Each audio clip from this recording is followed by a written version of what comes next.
Assalamualaikum warahmatullahi wabarakatuh. Kembali lagi dengan saya Ratri Rahayu. Pada kesempatan kali ini saya akan menjelaskan mengenai bilangan asli. Setelah mempelajari bab ini, teman-teman semuanya diharapkan dapat memahami pengertian bilangan asli serta sifat-sifat bilangan asli pada operasi yang berlaku pada bilangan asli. Pertama, kita akan mempelajari mengenai pengertian bilangan asli. Bilangan asli disebut juga natural numbers. Himpunan bilangan asli dimulai dari 1, 2, 3, 4, dan seterusnya. Jadi, bilangan asli yang saling berurutan memiliki selisih atau beda sebesar 1. Bilangan asli juga dapat digolongkan menurut faktornya. Ada bilangan genap, bilangan ganjil, dan bilangan prima. Bilangan asli disebut juga bilangan bulat positif yang bukan 0. Atau dapat diartikan bahwa bilangan asli adalah bilangan positif yang dimulai dari 1 kemudian ke atas.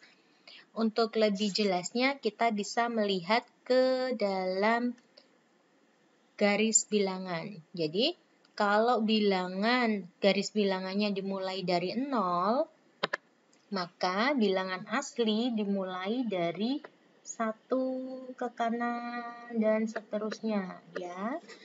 Itu adalah bilangan asli. Jadi, 0 tidak ikut ke dalam bilangan asli. Kita bisa melihat contoh dari contoh 1. Tentukan bilangan asli secara umum. Maka, kalau kita menuliskannya ke dalam himpunan A, maka dapat ditulis A sama dengan 1, 2, 3, 4, dan seterusnya. Sampai tak hingga. Kemudian, kita lihat contoh yang kedua. Tuliskan bilangan asli yang kurang dari 15. Kata kuncinya ini ya, kurang dari 15. Maka, kita perhatikan bilangan asli dimulai dari 1, kemudian naik 2, 3, 4, dan seterusnya sampai 14. Mengapa sampai 14? Karena kurang dari 15. Artinya 15 tidak ikut ke dalam contoh 2. Oke, saya rasa masih mudah nih. Kita lanjutkan ke dalam operasi hitung pada bilangan asli.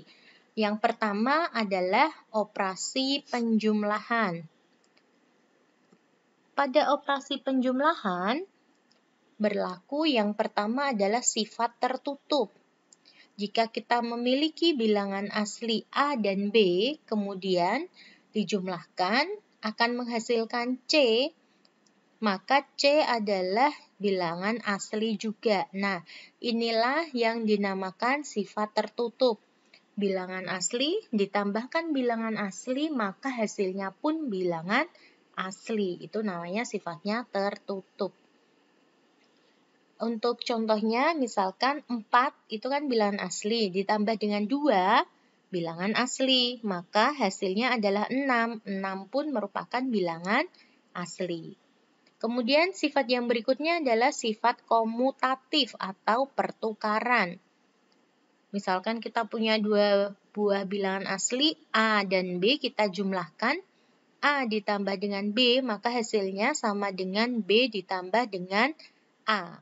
Contohnya, 3 tambah 7 hasilnya sama dengan 7 ditambah dengan 3. Kemudian yang ketiga adalah sifat asosiatif atau pengelompokan. Jika kita punya 3 buah bilangan asli, yaitu A ditambah dengan B ditambah dengan C, maka kita kelompokkan untuk pengerjaannya terlebih dulu. Kalau kita kelompokkan A ditambah B terlebih dulu, kemudian baru ditambah dengan C, maka hasilnya sama dengan kita kelompokkan B dan C, baru kita tambahkan dengan A. Ya, untuk contoh 5 bisa diperhatikan 9 ditambah 2 ditambah dengan 1. Nah, pengerjaannya, pengelompokannya jika 9 ditambah 2 terlebih dulu dikerjakan, baru ditambahkan dengan 1, maka hasilnya akan sama dengan 9 ditambah dengan 2 ditambah dengan 1 itu dikerjakan terlebih dulu. Ya, saya rasa ini tidak ada masalah. Kita lanjut ke sifat identitas. Nah, sifat identitas pada operasi penjumlahan yaitu unsur identitasnya adalah 0 ya. Kita sebut unsur identitas. Unsur identitas penjumlahan adalah 0. Mengapa kok 0? Jika suatu bilangan asli kita namakan A ditambah dengan 0, maka hasilnya adalah bilangan asli A itu sendiri ya. Itu dinamakan sifat identitas pada bilangan asli untuk operasi penjumlahan. Kemudian pada operasi pengurangan.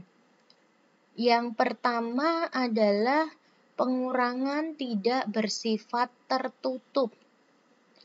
Sifat tertutup pada operasi pengurangan bilangan asli hanya terjadi jika A lebih dari B. Kalau A lebih dari B, maka jika A-nya dikurangkan dengan B, maka hasilnya C. C adalah bilangan asli. Nah, ini sifatnya tertutup. Kemudian jika, misalkan kita buat contoh ya, A-nya lebih dari B. Misalkan kita buat A-nya sama dengan 6, B-nya sama dengan 1. Maka 6 kurangi 1 sama dengan 5. 5 ini adalah bilangan asli, berarti dia bersifat tertutup kalau A-nya lebih dari B. Nah, ketika A-nya kurang dari B, A kurang dari B, misalkan A-nya 2, B-nya 4, maka 2 dikurangi 4 hasilnya adalah negatif 2. Nah, negatif 2 ini bukan merupakan bilangan asli. Maka, jika A kurang dari B, operasi pengurangan tidak bersifat tertutup. Kemudian pada operasi pengurangan juga tidak berlaku sifat komutatif dan sifat asosiatif. Artinya begini. Jika A dikurangi B, maka tidak sama dengan B dikurangi A. Ini tidak berlaku sifat komutatif. Untuk sifat asosiatif atau pengelompokan, berarti saya tulis di sini ya, asosiatif. Maka jika A dikurangi B, baru dikurangkan C, itu tidak akan sama dengan A dikurangi B kurangi C. Nah, sifat asosiatif ini tidak akan berlaku di operasi pengurangan bilangan asli. Oke, kita lanjut kepada operasi perkalian. Nah, ini sifatnya bersifat tertutup untuk perkalian. Mohon maaf, ini ada perbaikan. Teman-teman bisa menulis ya. A dikali B sama dengan C. Nah, suatu bilangan asli dikalikan dengan bilangan asli, maka hasilnya adalah bilangan asli. Oleh karena itu, dinamakan operasi perkalian bilangan asli bersifat tertutup. Kemudian, operasi perkalian juga bersifat komutatif. Jika A dikali B, maka hasilnya akan sama dengan B dikali dengan A. Pada operasi perkalian juga berlaku sifat asosiatif atau pengelompokan. A dikali B dikalikan dengan C, maka hasilnya akan sama dengan A dikali B kali C.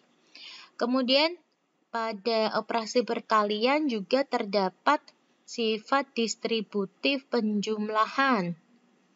Di mana, nah ini ya, A dikalikan dengan B, nah ini A kali B ditambah dengan A kali C. Kemudian untuk distributif pengurangan.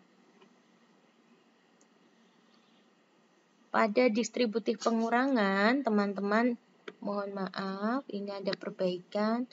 Kalian bisa tulis A dikali dengan B kurangi C, maka hasilnya adalah AB dikurangi dengan AC ya. Itu adalah distributif pengurangan.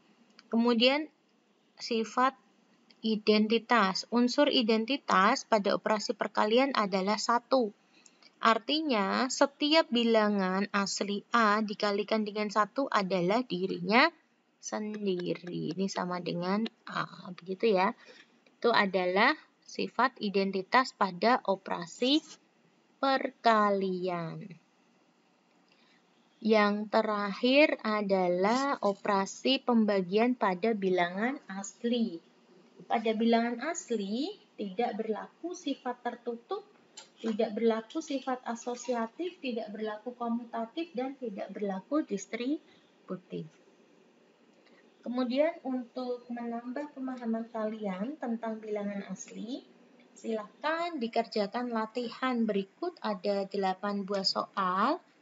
Kalian bisa mengerjakan dan tinggalkan komen di bawah untuk hasil dari latihan tersebut. Oke, terima kasih sudah menonton video ini. Semoga bermanfaat. See you, bye-bye di video-video berikutnya. Wassalamualaikum warahmatullahi wabarakatuh.